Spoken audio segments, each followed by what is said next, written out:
semuanya, Assalamualaikum warahmatullahi wabarakatuh. Hari ini kita ketemu lagi dengan saya, Farah Amanda, di podcast Alfitia Sekolah Aceh. Nah, hari ini saya nggak sendirian, saya ditemani sama Ukhti Ayah Sofia.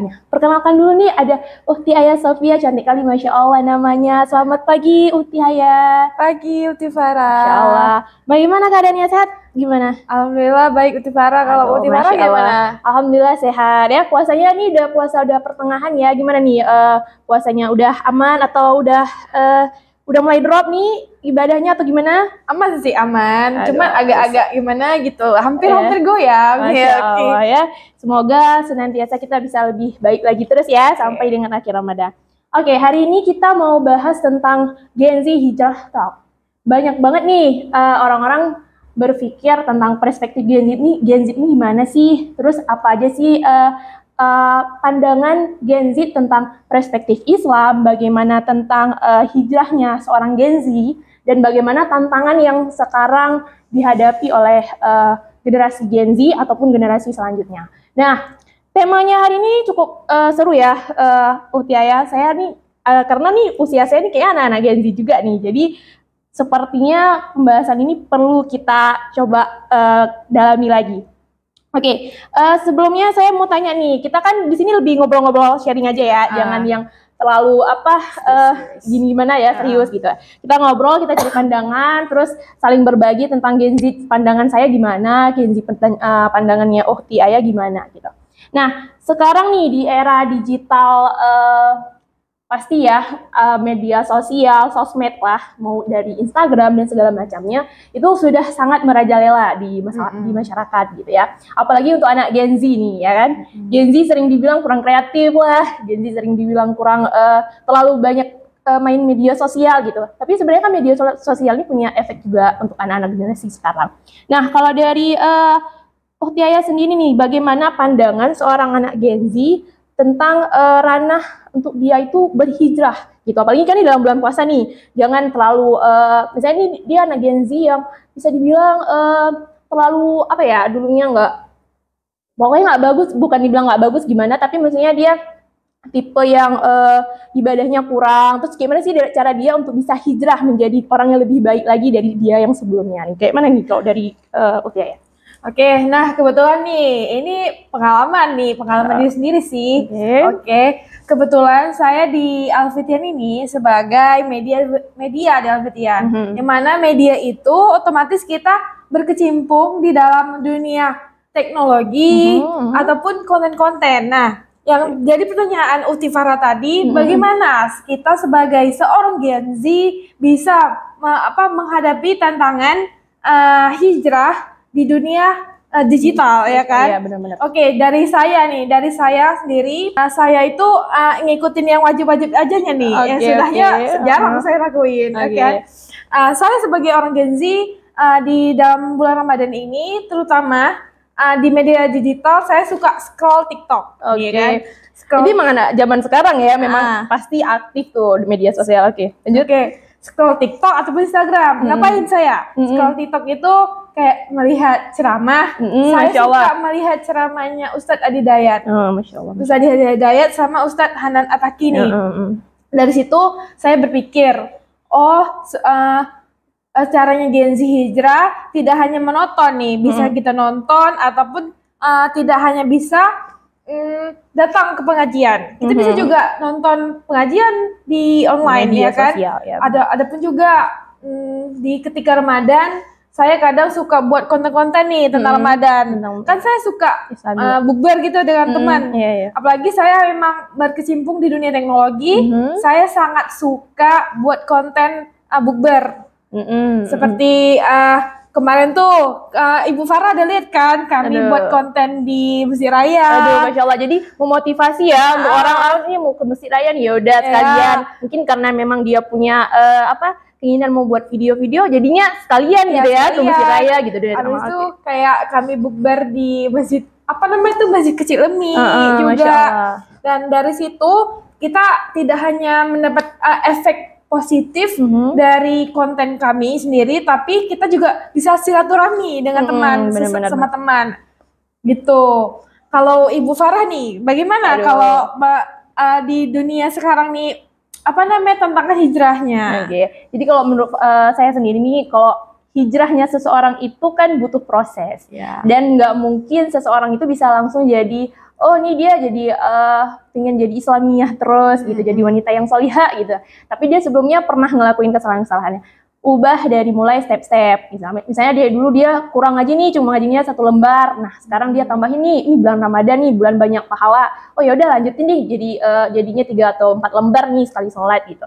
Nah itu kan sebuah progres. Jadi jangan pernah kita menjudge sesuatu itu padahal kita sendiri ragu. Misalnya jangan sampai kita ragu untuk melakukan kebaikan. Yang namanya juga hijrah dari yang sebelumnya tidak baik atau buruk menjadi lebih baik. Dan itu pasti butuhnya istiqomah, yaitu berproses ya. Jadi mungkin saran saya adalah untuk orang-orang seperti ini yang mau hijrah, walaupun kita anak Gen Z nih ya kan, pasti media sosial ini sangat menjadi efek positif maupun efek negatif, tergantung sebenarnya orangnya ya, tergantung orangnya mau mempergunakan itu ke bagian mana. Tapi bagaimana cara dia untuk melakukan terus kebaikan dengan komunitas, mungkin ya, komunitas yang baik itu sebenarnya bagus juga. Dengan komunitas dia bergabung dengan orang-orang yang misalnya kayak gini bulan Ramadan nih, kita mau, aku punya uang nih kayaknya, tapi uangnya sedikit gitu, mau gabung sama teman-teman, ajak nih teman-teman, kita gabung duit, terus bagi takjil gitu kan, itu satu perilaku yang bagus juga gitu kan. Dan maksudnya kebaikan-kebaikan itu bukan aja hal-hal besar, tapi kebaikan itu banyak dari hal-hal kecil gitu. Nah teman-teman, dari kami berdua tadi, versi hijrah kami berbeda. Kalau dari saya sendiri, hijrahmu dengan teknologimu.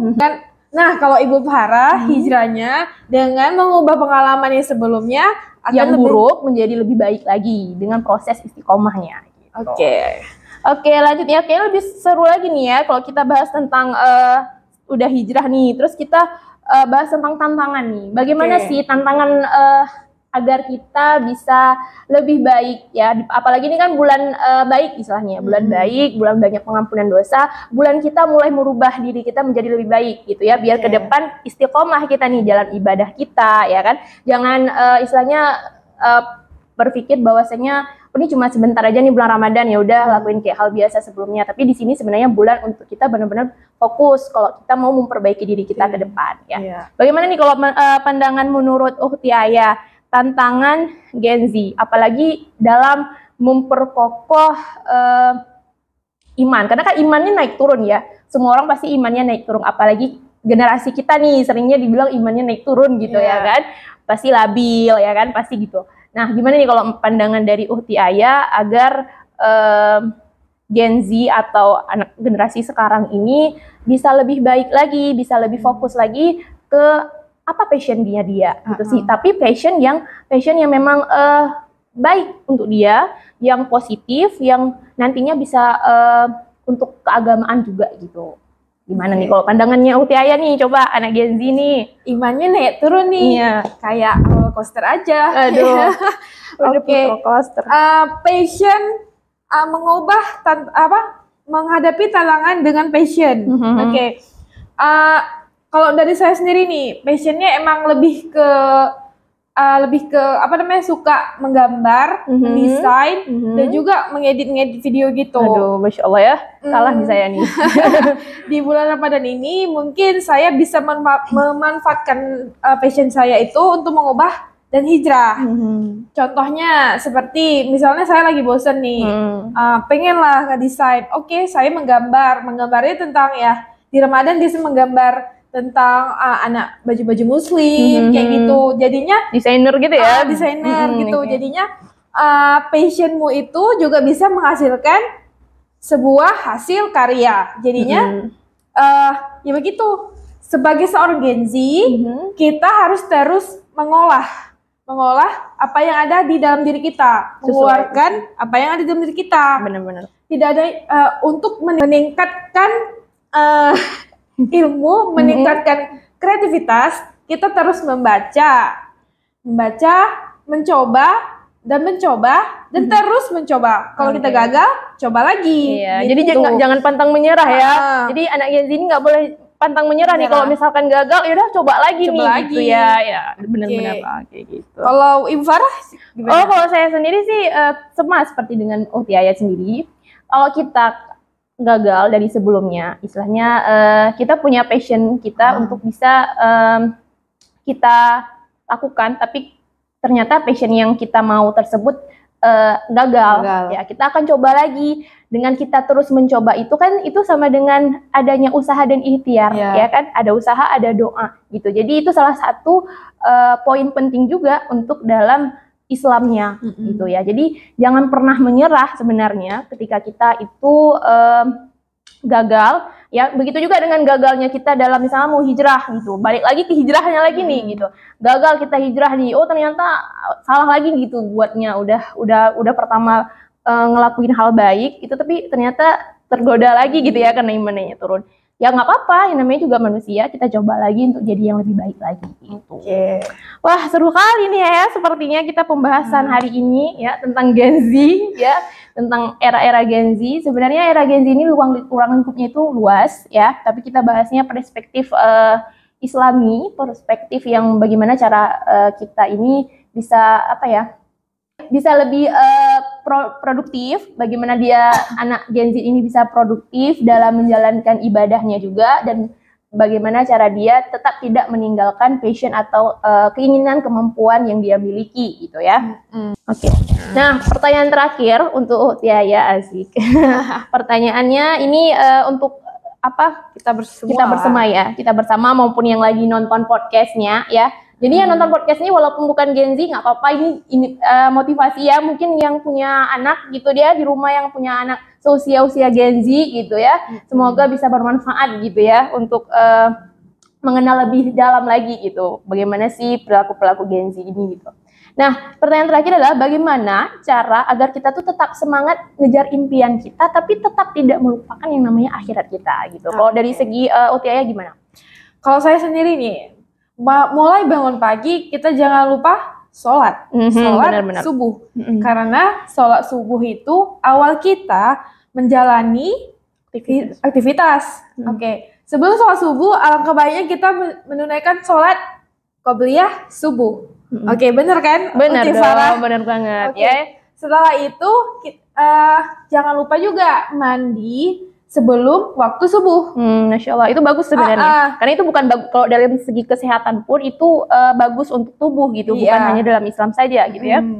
Maka dari itu, kalau kita mandi sebelum waktu subuh dan kita menjalani sholat qobliyah subuh dan sholat subuh, kita menjalani aktivitas itu dengan penuh semangat dan juga nggak males-malesan nih. Kalian bagaimana? Apakah juga gitu? Ya. Semoga gitu semua ya. Ya gitu ya. Yang pertama, kita melakukan dengan keikhlasan hati, bersungguh-sungguh, dan emang kita perlu melakukan ini.